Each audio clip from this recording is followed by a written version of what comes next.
Bonjour, chers amis. Je suis heureux du privilège que l'Éternel nous accorde de nous retrouver pour partager l'étude de sa parole. Avant d'entamer notre sujet, je vous invite à incliner la tête avec moi pour invoquer la présence de notre Dieu. Père éternel, Créateur du ciel et de la terre, je te loue, je te bénis, je te glorifie. Je te remercie, Seigneur, d'agir en chacun de nous. Que ton Saint-Esprit, l'Esprit de vérité, ouvre notre cœur, ouvre notre entendement, pour que nous puissions comprendre tout ce que tu as pour nous dans ta parole. Fortifie-nous, bénis-nous, nous t'avons prié, au nom de Jésus-Christ, ton Fils, et pour ta gloire éternelle. Amen. Notre étude aujourd'hui est basée sur le chapitre 13 d'Apocalypse. Une étude très importante concernant des choses passées, mais des choses aussi présentes et à venir. Nous apporterons les évidences concernant tous les symboles représentés dans ce chapitre 13. Il y a beaucoup d'interprétations concernant cette bête léopard, concernant la blessure, concernant le chiffre 666. Nous apporterons les précisions concernant tous ces points qui me semblent importants. Et nous nous appuierons simplement sur un ainsi dit l'Éternel. Je vous invite sans plus tarder à prendre vos Bibles, papier et crayon, pour que nous puissions ensemble entamer notre étude. La première partie de cette étude est basée sur la bête semblable à un léopard. Que représente cette bête et quelle est sa signification pour nous aujourd'hui, quel est son rôle?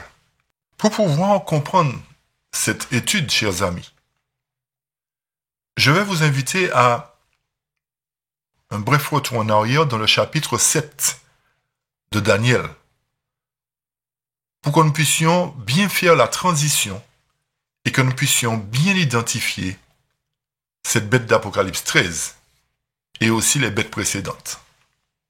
Daniel chapitre 7, versets 7 à 8 premièrement, et ensuite versets 20 à 21. Je lis ce qui suit. Après cela, je regardais pendant mes visions nocturnes, et voici il y avait un quatrième animal, terrible, épouvantable et extraordinairement fort. Il avait de grandes dents de fer, il mangeait, brisait, et il foulait aux pieds ce qui restait. Il était différent de tous les animaux précédents, et il avait 10 cornes.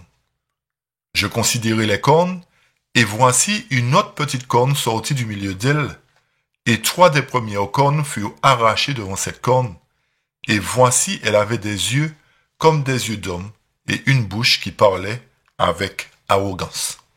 Versets 20 à 21 maintenant. Et sur les 10 cornes qu'il avait à la tête, et sur l'autre qui était sortie et devant laquelle 3 étaient tombés, sur cette corne qui avait des yeux, une bouche parlant avec arrogance et une plus grande apparence que les autres. Je vis cette corne faire la guerre aux saints et l'emporter sur eux. D'après le chapitre 7 de Daniel, la prophétie de l'histoire du monde est répétée en symbole de bête. Les rois, représentés par les orteils de la grande statue, dans Daniel chapitre 2, sont cette fois-ci représentés par les 10 cornes de la quatrième bête indescriptible du verset 7. La raison de cette répétition est d'apporter la vérité sur la petite corne, c'est-à-dire le pouvoir papal au verset 8.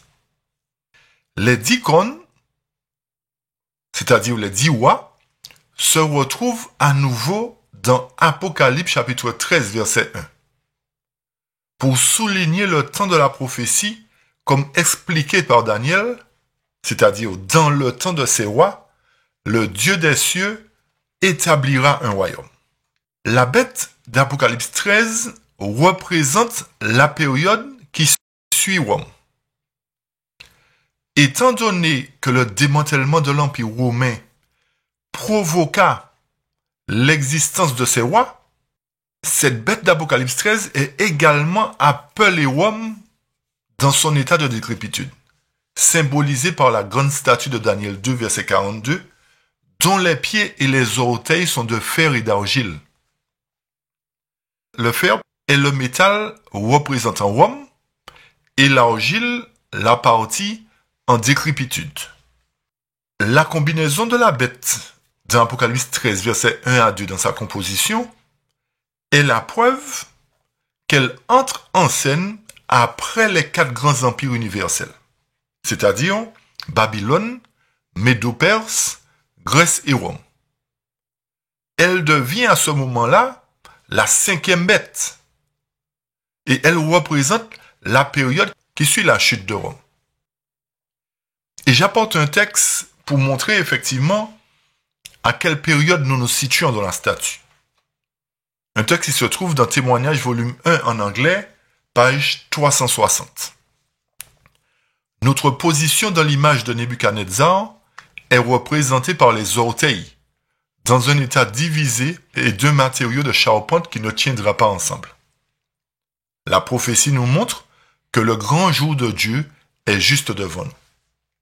Le texte nous dit que nous nous situons au pied de la statue, c'est-à-dire notre monde actuel est représenté par les orteils de la statue. Les pieds et les orteils de la statue. Notez que les 10 cornes des bêtes de Daniel 7, verset 7, et Apocalypse 13, verset 1, ainsi que les 10 orteils de Daniel 2, verset 42, représentent les mêmes 10 royaumes entre lesquels Rome fut divisée. Ces 10 royaumes personnifient la civilisation de la 5e période, c'est-à-dire la période dans laquelle nous nous situons, ou encore celle qui a suivi Rome jusqu'à notre temps, se prolongeant ainsi jusqu'à la seconde venue de Jésus-Christ, d'après Daniel chapitre 2, verset 44. Cette bête indescriptible de Daniel 7 représente Rome dans sa première phase. Cela indique par ces 10 cornes de manière prophétique qu'il doit y avoir 10 rois qui sortiraient de ce royaume, qui se lèveraient dans Rome. Et dans sa seconde phase, il est montré que la papauté devait s'élever, assujettir 3 rois et opprimer les saints du Très-Haut pendant une période de 1260 années. Notez bien, chers amis, qu'il y a 2 phases dans la bête indescriptible. Une phase païenne et une phase papale. C'est dans la phase papale que les 3 rois ont été opprimés, ont été mis de côté et que la petite corne a pris le pouvoir. Notez ce point très important que nous allons faire maintenant.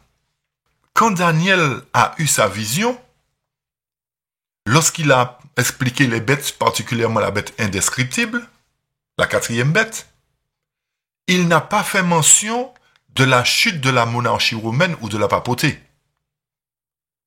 Il n'a pas non plus parlé concernant la réforme qui viendrait avant ou après 1798. Il n'a cité aucun de ces points. Et pour pouvoir comprendre ces éléments, nous devons consulter la révélation de la prophétie qui se trouve dans le chapitre 13 d'Apocalypse. Et c'est pour cette raison que je vous invite à être très attentifs pour que vous puissiez avoir suffisamment de lumière concernant ces points très importants. Le texte nous dit dans Apocalypse chapitre 13, « Et je me tins sur le sable de la mer, puis je vis monter de la mer une bête qui avait 10 cornes et 7 têtes, et sur ses cornes 10 diadèmes, et sur ses têtes des noms de blasphème. La bête que je vis était semblable à un léopard, ses pieds étaient comme ceux d'un ours et sa gueule comme une gueule de lion. Le dragon lui donna sa puissance et son trône et une grande autorité. Et je vis l'une de ses têtes comme blessée à mort, mais sa blessure mortelle fut guérie, et toute la terre était dans l'admiration derrière la bête. Et ils adorèrent le dragon parce qu'il avait donné l'autorité à la bête ils adorèrent la bête en disant « Qui est semblable à la bête et qui peut combattre contre elle ?» Et il lui fut donné une bouche qui proférait des paroles arrogantes et des blasphèmes, et il lui fut donné le pouvoir d'agir pendant 42 mois. Et elle ouvrit sa bouche pour proférer des blasphèmes contre Dieu, pour blasphémer son nom et son tabernacle et ceux qui habitent dans le ciel. Et il lui fut donné de faire la guerre aux saints et de les vaincre, et il lui fut donné autorité sur toute tribu, tout peuple, toute langue et toute nation. Et tous les habitants de la terre l'adoreront, ceux dont le nom n'a pas été écrit dès la fondation du monde dans le livre de vie de l'agneau qui a été immolé. Si quelqu'un a des oreilles qu'il entende, si quelqu'un mène en captivité, il ira en captivité. Si quelqu'un tue par l'épée, il faut qu'il soit tué par l'épée. C'est ici la persévérance et la foi des saints. Ces versets que nous venons de lire nous apportent des éléments concernant la bête léopard d'Apocalypse 13, versets 1 à 10. Cette bête léopard est le seul symbole prophétique qui raconte, notez bien, la chute de la monarchie romaine, le couronnement des 10 rois, la blessure de la papauté, la réforme, la montée du protestantisme et la captivité du pape. Comme je vous ai dit précédemment, ces éléments-là, nous ne les trouvons pas dans le chapitre 7 de Daniel. Et c'est seulement Jean le Révélateur à travers Apocalypse 13 qui nous apporte tous ces points importants. Remarquez bien que Jean voit une bête qui a 7 têtes, 10 cornes, et remarquez que ces cornes sont couronnées. Ça, c'est un point très important qu'il faut que nous soulignions. Ensuite, au niveau des têtes, il voit une tête comme blessée à mort. Il voit aussi une bête qui a des caractéristiques des autres bêtes précédentes, c'est-à-dire une tête de lion, des pattes d'ours et une peau de léopard, représentant ainsi les anciens royaumes. Cela nous montre que cette bête léopard représente le monde dans sa totalité. Et remarquez un point important que sur les 7 têtes, il y avait des noms de blasphèmes. Le texte nous dit « Et je me tins sur le sable de la mer, puis je vis monter de la mer une bête qui avait 10 cornes et 7 têtes. Et sur ses cornes 10 diadèmes, et sur ses têtes des noms de blasphème. » Remarquez que cette bête-là a le même nombre de cornes que la bête indescriptible dans sa première phase, c'est-à-dire qui représente la Rome impériale ou encore la Rome païenne. Daniel 7, verset 24 nous dit « Les 10 cornes, ce sont 10 rois qui s'élèveront de ce royaume. Un autre s'élèvera après eux, il sera différent des premiers et il abaissera 3 rois. » Retenez que les 10 cornes représentent 10 rois. Si les cornes représentent des rois, les têtes ne peuvent pas représenter des rois. Les cornes représentent le monde romain dans sa phase païenne, indiquant un temps où l'empire serait divisé en 10 parties ou en 10 royaumes. Tandis que les cornes représentent d'abord le monde romain dans son état païen ou encore impérial, en deuxième lieu, ces 10 cornes-là représentent le monde présent divisé en plusieurs parties depuis la chute de Rome. Cela correspond aux 10 orteils de la grande statue de Daniel 2. Notons que cette bête léopard d'Apocalypse 13 sort de la mer de la même manière que les 4 bêtes de Daniel 7. Dans sa première phase, c'est-à-dire la phase païenne, la bête indescriptible possède 10 cornes. Dans sa seconde phase, représentée par la Rome papale, la petite corne arrive et 3 des 10 cornes sont arrachées, c'est-à-dire les Hérules, les Ostrogoths et les Vandales. Cela signifie qu'elles ne peuvent pas être réinstituées comme moi, parce qu'elles ont été arrachées. À partir de ce moment, les cornes réduites au nombre biblique de 7 signifient que la papauté devait régner sur le monde entier. Alors, pour quelle raison? C'est parce que le nombre, la parole inspirée nous apporte un élément concernant le chiffre 7. Le nombre des églises 7 indique la plénitude et est un symbole du fait que les messages s'étendent jusqu'à la fin des temps et ils sont encore en vigueur aujourd'hui. Alors, j'ai pris ce texte pour montrer que le chiffre 7 représente la plénitude. Et étant donné que les cornes ont été réduites au nombre de 7, cela nous montre que la papauté devait régner dans sa plénitude sur le monde entier. Le même nombre de cornes apparaît sur chaque bête de manière consécutive. Elles représentent toute l'ère du Nouveau Testament. Elles sont identifiées sur la bête indescriptible de Daniel 7, verset 7, sur la bête léopard d'Apocalypse 13 et sur la bête écarlate d'Apocalypse 17, verset 3. Tous ces faits-là rassemblés nous montrent que le nombre de cornes sert à signifier l'universalité.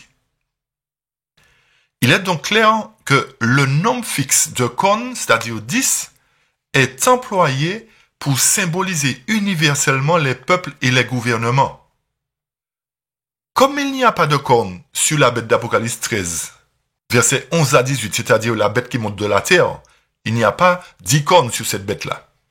Cela confirme que la bête qui a 2 cornes signifie un système localisé.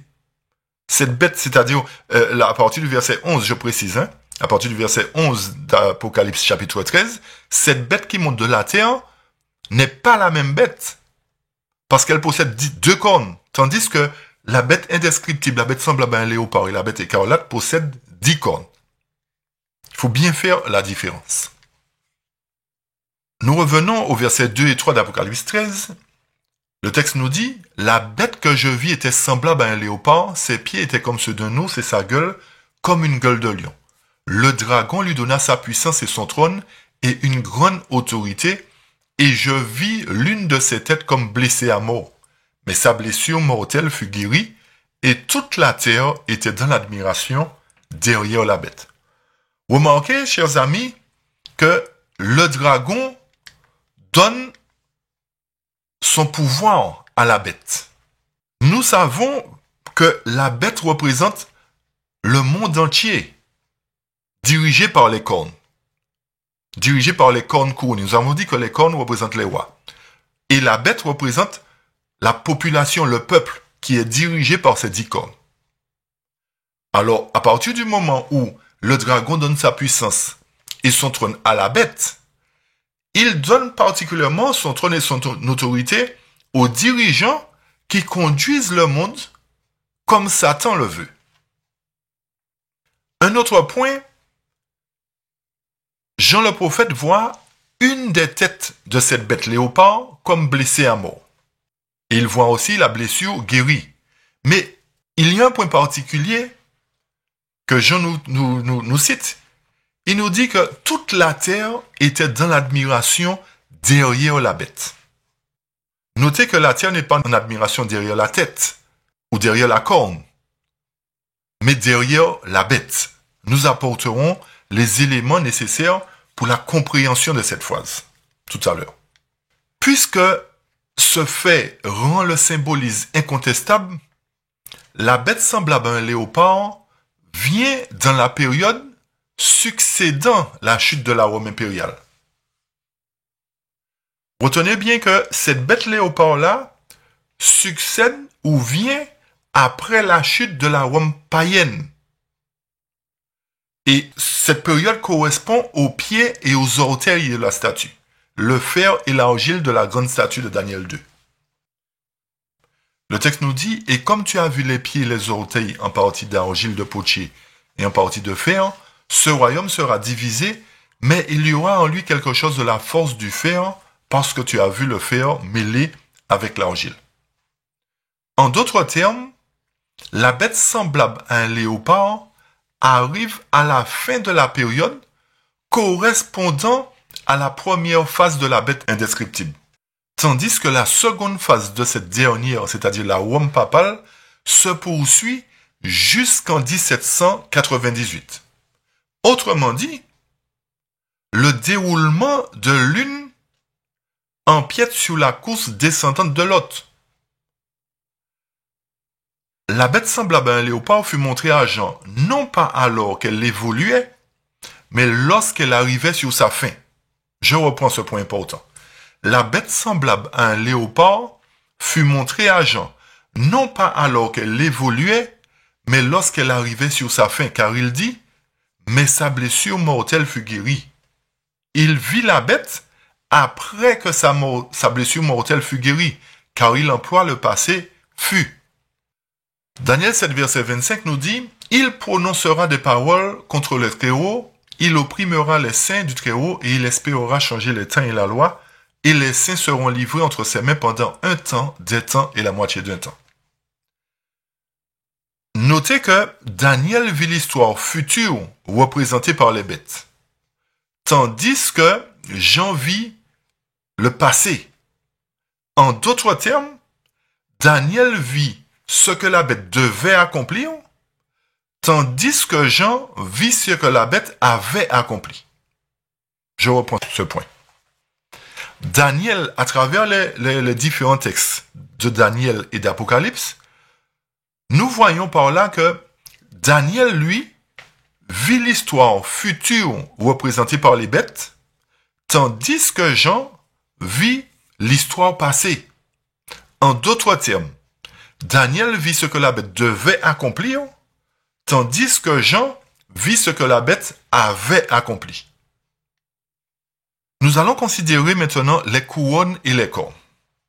J'espère que toutes ces explications-là vous permettent de bien situer la bête léopard. N'oubliez pas que nous la situons à travers la parole inspirée à la fin de la monarchie de la Rome impériale et à partir du moment où la Rome papale prend le pouvoir. Cette bête léopard-là se situe à ce moment-là, à cette période-là. Au sujet de la bête qui avait 10 cornes et 7 têtes, et sur ses cornes 10 diadèmes, que nous lisons dans Apocalypse chapitre 13, Jean déclare « Et je vis l'une de ses têtes comme blessée à mort. » La tête blessée représente la papauté blessée par Martin Luther qui fut originellement symbolisée par la corne dite de tête de la bête indescriptible indiquant uniquement le pouvoir et l'autorité papale. Alors, je vais apporter des éléments pour montrer effectivement que cette bête que nous disons qui parlait avec arrogance, qui avait des yeux et une bouche qui parlait avec arrogance, nous montre effectivement que c'est bien le pouvoir papal. Mais le pouvoir papal est représenté par deux choses. Une corne, nous avons dit que les cornes représentent le pouvoir civil, et les têtes représentent le pouvoir religieux. Alors, pour qu'il y ait combinaison pouvoir politique ou religieux, il faut qu'il y ait tête plus corne, c'est-à-dire pouvoir religieux plus pouvoir civil. Et notez ce point, chers amis, qui est très important. Et c'est là où il y a des interprétations qui sont fausses. Comme je viens de vous citer, la tête blessée représente la papauté blessée par Martin Luther, pas par le général Berthier. Ce fait est très important à considérer. Cela va nous permettre de comprendre pour quelles raisons aussi la blessure a été guérie. Nous allons comprendre à partir de ce moment ce qui a permis à la blessure d'être guérie. Notez que la bête semblable à un léopard représente la papauté lorsqu'elle est blessée, ainsi que l'emprisonnement du pape. Ainsi, à partir de cela, les deux bêtes, c'est-à-dire la bête indescriptible de Daniel chapitre 7 et la bête semblable à un léopard, se chevauchent. Je reprends. Ces deux bêtes-là, c'est-à-dire la bête indescriptible de Daniel chapitre 7, qui avait une petite corne et une bouche qui parlait avec arrogance, et la bête semblable à un léopard, ces deux bêtes-là se chevauchent. Nous avons dit que la bête léopard commence son parcours à partir de la chute de la Rome impériale jusqu'à 1798. Et la bête indescriptible commence au même endroit, à partir de la chute de la Rome impériale, c'est-à-dire de la Rome païenne. Par conséquent, alors que la bête indescriptible représente la papauté dans sa seconde phase, c'est-à-dire Rome papale, elle est décrite en deuxième lieu en tant que bête semblable à un léopard. J'espère que c'est clair, chers amis. C'est-à-dire que ces deux bêtes-là marchent en même temps. Que ce soit la bête indescriptible dans sa deuxième phase, c'est-à-dire la Rome papale, et la bête léopard, ces deux bêtes-là avancent en même temps. Ils ont commencé leur cheminement après la chute de la Rome païenne. Pour quelle raison? Nous allons le comprendre.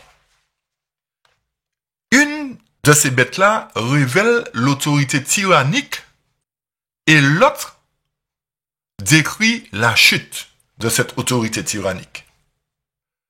Pourquoi? Parce que la petite corne devait avoir le pouvoir et opprimer les saints du Très-Haut pendant 1260 années. Or, la bête semblable à un léopard également ouvrit sa bouche pour proférer des paroles, et il lui fut donné le pouvoir d'agir pendant 42 mois. Le nombre de mois est équivalent à un temps, des temps et la moitié d'un temps, ou encore 1260 jours, ou encore 1260 années, en considérant 30 jours par mois. Cela nous montre que ces deux bêtes-là ont accompli leur mission pendant le même nombre de temps.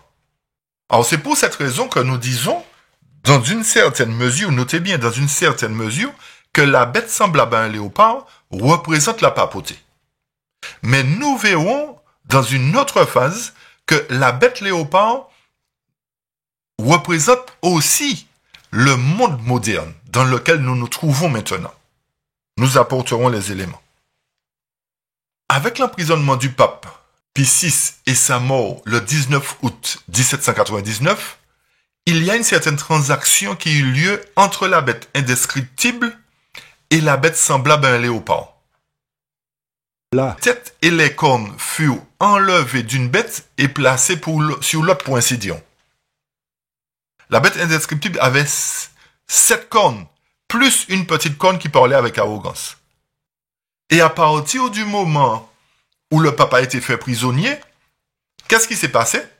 Eh bien, c'est à ce moment-là qu'il y a eu une transaction et que la tête et les cornes furent enlevées d'une bête, c'est-à-dire de la bête indescriptible, et furent placées sur la bête léopard dans sa phase actuelle. Alors, à partir de ce changement-là, la petite corne ayant des yeux comme des yeux d'homme et une bouche qui parlait avec arrogance, fut transposée d'une corne dite de tête à une simple tête. Puisque, comme je vous ai dit précédemment, le fait que la bête indescriptible avait une corne, cela représente le pouvoir civil, et le fait qu'elle parlait, elle avait des yeux et une bouche qui parlait avec arrogance, nous montre qu'elle avait une tête aussi. D'accord? Alors, cette corne qui parlait avec arrogance, on l'a nommée une corne dite de tête, c'est-à-dire une corne incluant une tête dans son sein. Mais cette corne-là, incluant des yeux et une bouche qui parlait avec arrogance, a été transposée en une simple tête blessée, concernant la bête léopard d'Apocalypse 13, indiquant que la papauté avait perdu son autorité ecclésiastique et qu'elle n'était plus représentée par une corne dite de tête, c'est-à-dire alliance de l'Église et de l'État. Elle avait perdu ce pouvoir-là. Et elle a été simplement considérée, à partir de la deuxième phase de la bête léopard, comme une simple tête blessée. Elle n'a plus été représentée par une corne et des yeux et une bouche. Ceci est très important à considérer, chers amis. C'est pour cela que, dans la deuxième phase de la bête, nous ne pouvons plus dire qu'elle représente la papauté. Mais dans sa première phase, oui, elle représente la papauté parce qu'elle a opéré pendant 1260 années aussi. Mais dans sa deuxième phase, elle représente notre monde actuel, représenté, comme nous avons dit, par les 10 orteils de la statue de Daniel chapitre 2. Alors, comme cet événement-là achève la période prophétique des 1260 années de Daniel 7, 25 et d'Apocalypse 13, verset 5, il en découle que les cornes de la bête semblable à un léopard sont toutes couronnées. Ce qui signifie que l'État est maintenant indépendant de l'Église. Les couronnes sur les cornes signifient la chute de la monarchie romaine, et cela indique aussi que les 10 rois symbolisés par les 10 cornes de la bête indescriptible ont reçu le royaume.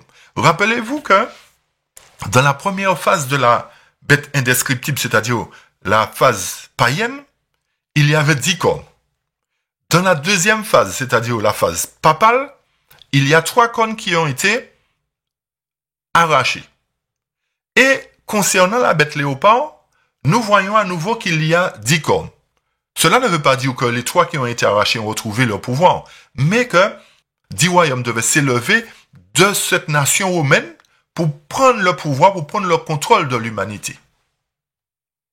Et c'est pour cela que nous précisons que les couronnes sur les cornes signifient la chute de la monarchie romaine. Ça voudrait dire qu'à partir de ce moment-là, ce n'est plus Rome qui dirige le monde, mais ce sont les 10 cornes couronnées qui dirigent le monde. Rappelez-vous une fois de plus que les cornes représentent le pouvoir civil. À partir de cela, nous voyons, chers amis, clairement que Rome a fait son temps et qu'aujourd'hui, les 10 cornes, autrement dit les 10 orteils, dirigent le monde. Cela voudrait dire aussi que ces 10 cornes-là ont reçu le royaume, ont fini par avoir le royaume. Remarquez que sur la bête d'Apocalypse 13, les 10 cornes et les têtes sont toutes présentes. Ensemble. Il n'y a pas de cornes et de têtes qui ont apparu à partir de ce moment-là d'une manière successive. Mais ces cornes et ces têtes ont apparu tous ensemble au même moment quand j'en les vois. Quand j'en vois cette bête, j'en vois les 10 cornes et les 7 têtes présentes au même moment sur la bête. Le texte nous dit, « Puis je vis monter de la mer une bête qui avait 10 cornes et 7 têtes, et sur ces cornes 10 diadèmes. » N'oublions pas le fait que toutes les cornes, les couronnes et les têtes sont présentes sur la bête. Quoi que puisse symboliser cela, tous, comme j'ai dit, doivent exister au moment où la blessure mortelle fut guérie. Si cela n'était pas le cas, les têtes et les cornes seraient apparues l'une après l'autre, comme ce fut le cas pour la petite corne et les 3 autres qui furent arrachées sur la bête indescriptible. Cela nous montre que c'est différent, totalement différent. La bête léopard est totalement différente. La bête semblable à un léopard dans la phase où elle est blessée doit servir à indiquer de manière prophétique la condition que connaît la civilisation actuelle. C'est pour cette raison que dans cette phase-là, il est important de comprendre quel est le rôle de cette bête léopard-là. Ça ne servirait à rien que l'Éternel répète cette mention-là pour nous montrer que c'est simplement la papauté qui est représentée par cette bête.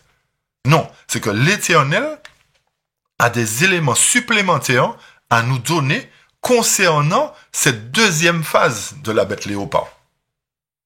Nous allons considérer le symbole des têtes. Nous avons donné des éléments, nous allons approfondir ces éléments. Il est impossible que les cornes et les têtes soient des gouvernements civils ou des rois. Si les cornes représentent le côté politique, les têtes, elles, ne le peuvent pas. Puisque j'en dis de la bête semblable à un léopard, et je vis l'une de ces têtes comme blessée à mort. Comme la tête qui fut blessée représente un système religieux, forcément, toutes les autres têtes doivent alors représenter des organisations religieuses. Car toutes les têtes sont semblables, sauf celle qui est blessée.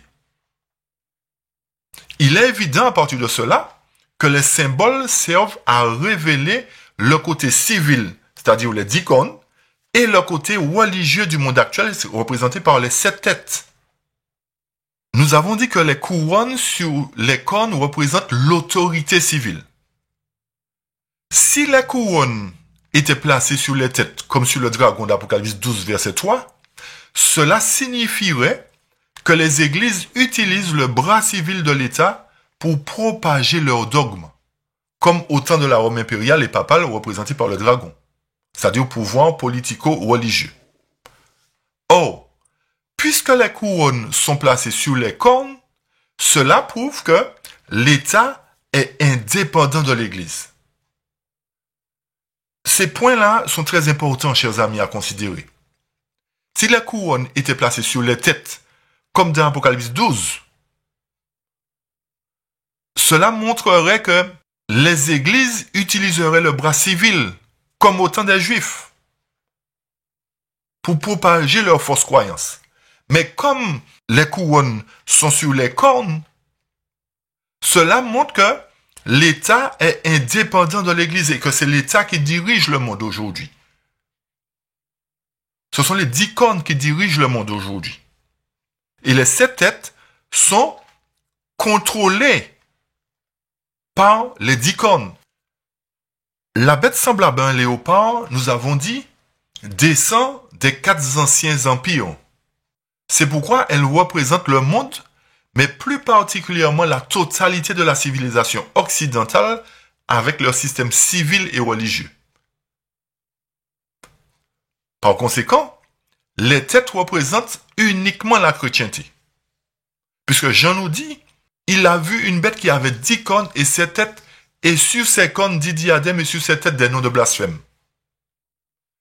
Le fait qu'il y ait des noms de blasphème sur les têtes est une autre preuve qu'elles ne peuvent que représenter des organisations religieuses. Pour quelle raison? Parce que le blasphème est l'équivalent de l'hypocrisie, et l'hypocrisie traduit une tentative de mêler le sacré au vulgaire. Alors, autrement dit, chers amis, ces têtes-là ne peuvent pas représenter de pouvoir civil, mais représentent bel et bien le pouvoir religieux, puisque c'est l'hypocrisie, c'est l'apostasie, c'est le fait de mêler le sacré au vulgaire qui fait que les têtes blasphèment, que les corps religieux blasphèment. Un pouvoir civil ne peut pas blasphémer parce qu'il est civil, il ne partage pas le pouvoir religieux. C'est seulement le pouvoir religieux, en mélangeant la mondanité avec ce qui est sacré, qui est à même de blasphémer. Cela nous montre effectivement, cela confirme que les 7 têtes sont bel et bien des corps religieux.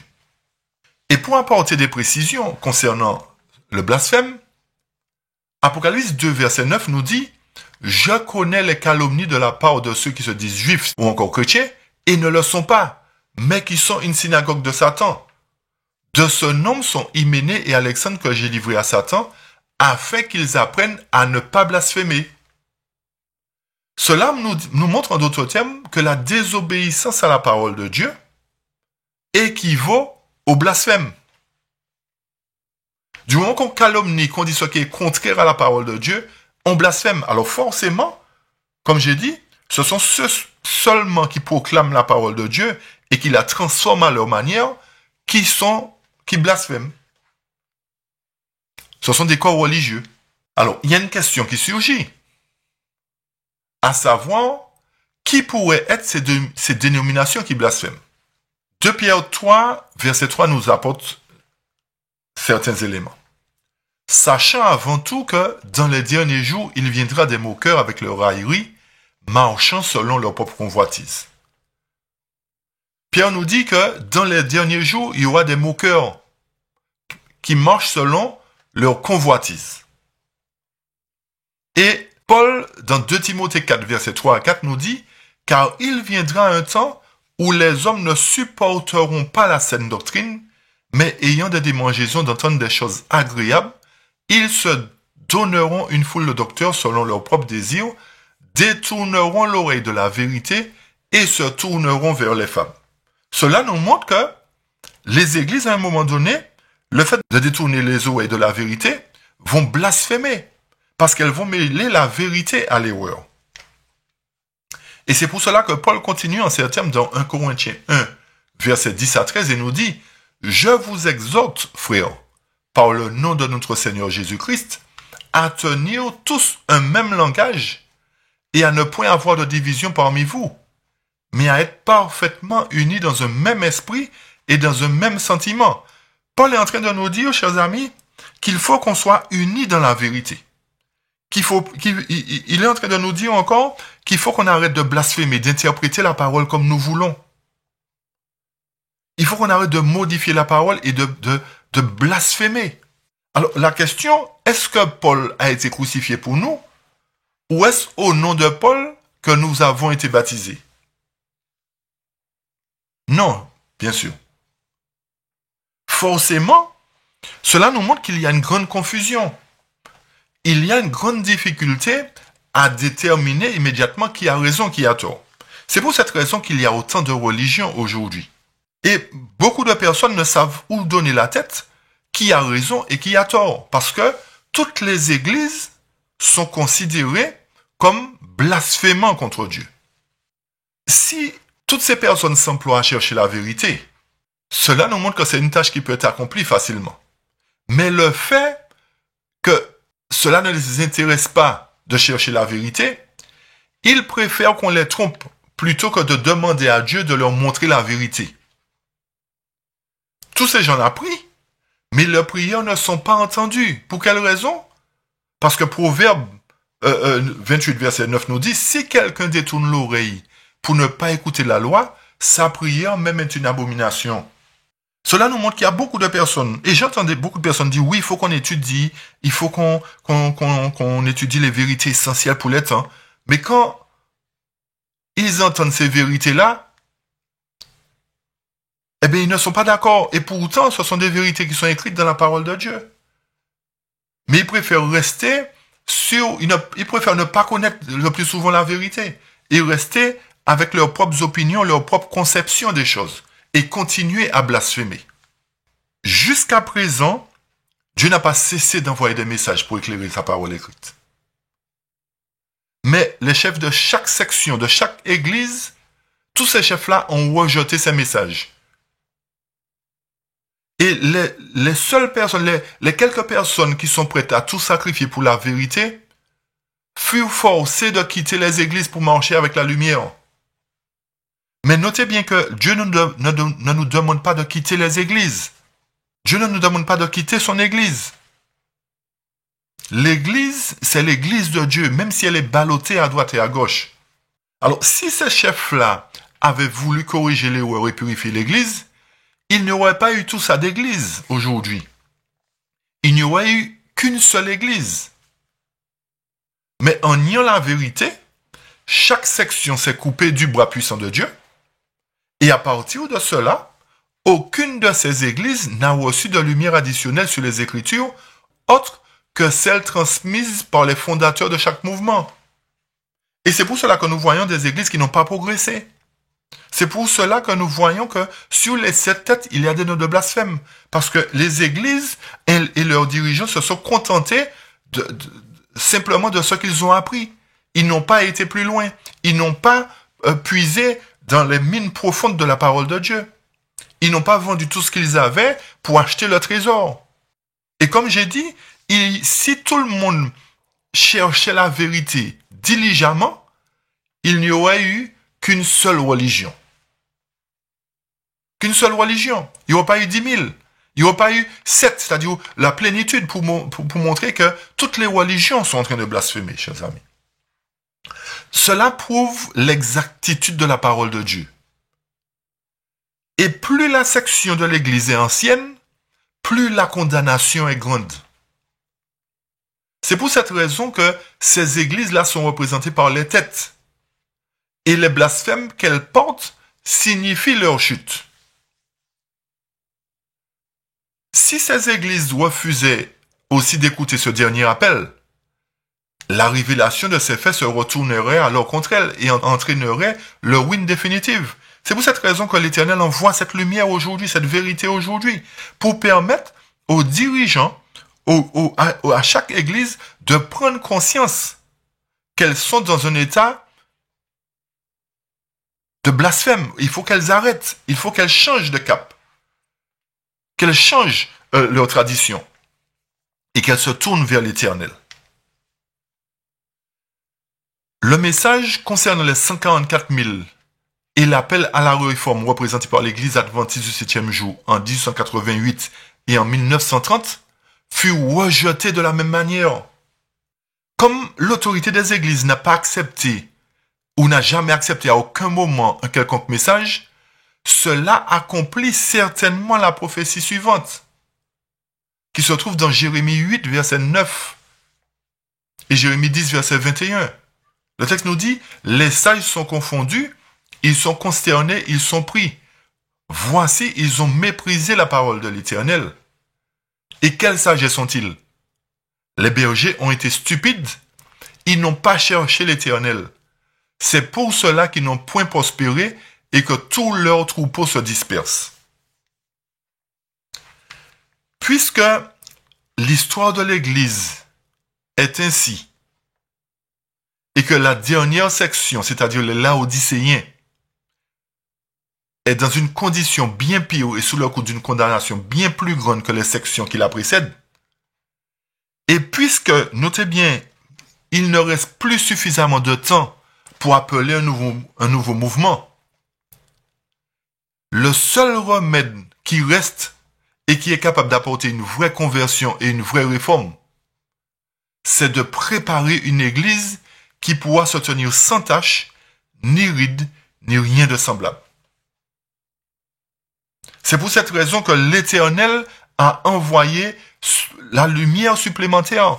C'est-à-dire, quand il dit lumière supplémentaire, la lumière a toujours été dans la parole de Dieu.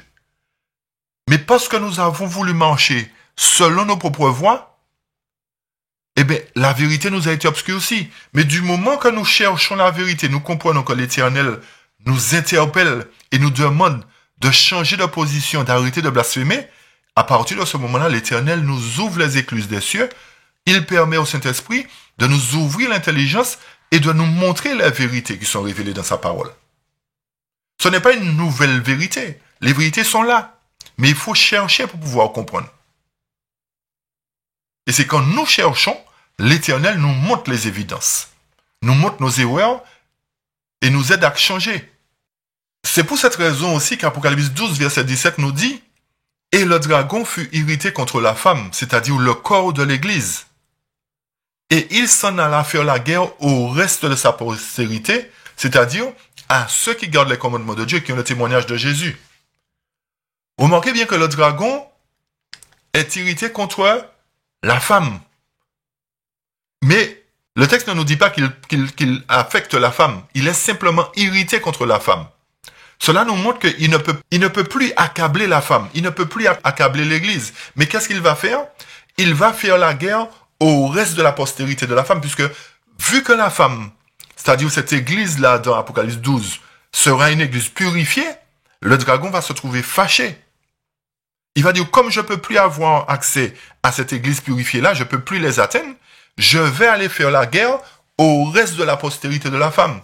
C'est-à-dire à ceux qui entendront la parole de vérité, qui entendront le dernier message, je vais les empêcher de faire partie de ces élus. Je vais les empêcher d'être sauvés. Il y a une question qui survient, à savoir, qu'est-ce qui pourrait immuniser l'Église d'une telle apostasie? La seule réponse valable, c'est que une fois que l'Église sera purifiée, cela va provoquer la colère du dragon. Je reprends. Pour que l'Église soit immunisée d'une telle apostasie, il faut qu'elle soit purifiée. Et à partir du moment où elle sera purifiée, elle provoquera la colère du dragon. Nous revenons dans le texte d'Apocalypse 13 qui nous dit « Et je vis l'une de ses têtes comme blessée à mort. » Nous avons cité précédemment que la blessure a été infligée par Martin Luther. Nous apporterons les preuves pour confirmer cela. Nous chercherons tout d'abord la clé, parce qu'il y a une clé pour pouvoir déceler, pour pouvoir ouvrir cette porte. Il nous permet de comprendre effectivement que ce n'est non Général Berthier, d'après tout ce que beaucoup de personnes disent, qui a infligé la blessure, mais c'est véritablement la parole de Dieu qui a infligé la blessure. Apocalypse 13, verset 14, détient la clé. Et je vous donne la clé maintenant. Le texte nous dit, « Et elle séduisait les habitants de la terre par les prodiges qu'il lui était donné d'opérer en présence de la bête, disant aux habitants de la terre de faire une image à la bête qui avait la blessure de l'épée et qui vivait. » Remarquez bien que les habitants de la terre devaient être séduits par des prodiges et que une puissance devait ordonner aux habitants de la terre de faire une image à la bête qui avait la blessure de l'épée. Et c'est là la clé. La blessure n'a pas été infligée par Général Berthier. Général Berthier n'a pas blessé le pape. Il a simplement mis en prison. Alors, qu'en représente l'épée?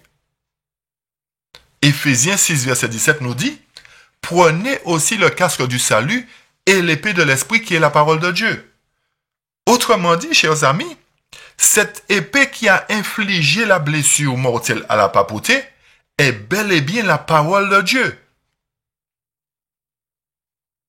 Et c'est cette même parole de Dieu que Martin Luther a utilisée qui a renversé le papiste. La tragédie des siècles à la page 140 nous donne une ébauche déjà. Le texte nous dit, la parole de Dieu à laquelle Luther soumettait toute doctrine et toute prétention était une épée à deux tranchants qui pénétrait dans les cœurs. Chers amis, cette vérité devient plus claire pour nous à mesure que nous avançons. Cela nous montre que pendant des années, nous avons répété des blasphèmes, nous avons répété des hérésies en disant que c'est le général Berthier qui a infligé la blessure mortelle.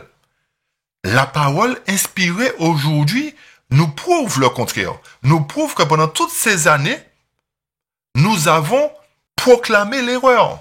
Il est temps pour nous aujourd'hui de dire la vérité telle qu'elle est en Jésus-Christ. Et nous n'inventons rien. Nous citons simplement la parole inspirée. Un ainsi dit l'Éternel à la loi et au témoignage.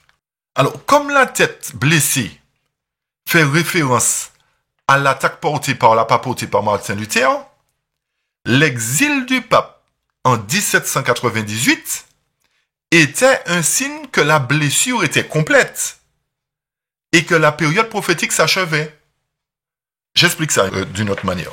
Le fait que le pape a été emmené en exil par le général Berthier en 1798 nous montre que la papauté avait déjà reçu une blessure et que c'est suite à cette blessure-là, à cet affaiblissement-là, que le général Berthier est venu accomplir la prophétie. Si quelqu'un mène en captivité, il ira en captivité. Et je vous invite à relire le passage de la tragédie des siècles qui nous dit bien que ainsi s'accomplit la prophétie si quelqu'un mène en captivité. Le texte ne nous dit pas ainsi s'accomplit la prophétie celui qui a reçu la blessure mortelle. Non. C'est pour cela qu'il est important de lire attentivement la parole de Dieu, chers amis. Si la papauté n'avait pas reçu la blessure mortelle de Luther, le pape n'aurait pas été mis en prison par le général français. Car, notez bien, avant que l'autorité pontificale ne reçoive l'épée de Luther, le pape régnait avec suprématie. Et c'est à partir du moment où Luther, à travers la parole de Dieu, a infligé cette blessure à la papauté, que son pouvoir a été diminué, qu'il a commencé à perdre du pouvoir, et c'est aussi à ce moment-là que le pouvoir civil, par la personne de général Berthier, est venu et a achevé le pape. Notez bien que le coup porté affaiblit son pouvoir, et il en résulta à partir de ce moment-là que le protestantisme entra en action. C'est à partir du moment que Martin Luther a infligé la blessure que le protestantisme a commencé à entrer en jeu. Que les protestants ont commencé à prendre le pouvoir. Et la douleur qui a été infligée commença à irriter la tête, c'est-à-dire l'église de Rome. Puisque la blessure a été infligée par la parole de Dieu. Et la papauté se servait du pouvoir civil pour opprimer les chrétiens. Alors, la blessure a été infligée à l'église, au pouvoir religieux, jusqu'à ce que le pape finisse derrière les barreaux de prison. Et l'irritation continua jusqu'en 1870, quand finalement, le pouvoir séculier du pape lui fut ôté. Cela constituait le dernier désagrément de la tête. Cela montre aussi que la tête fut laissée là pour guérir de sa blessure mortelle. Nous allons, chers amis, nous arrêter là pour aujourd'hui.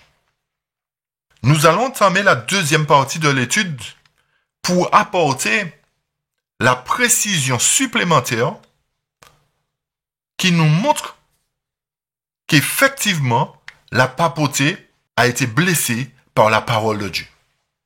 Je vous invite à nous rejoindre pour la suite de cette étude.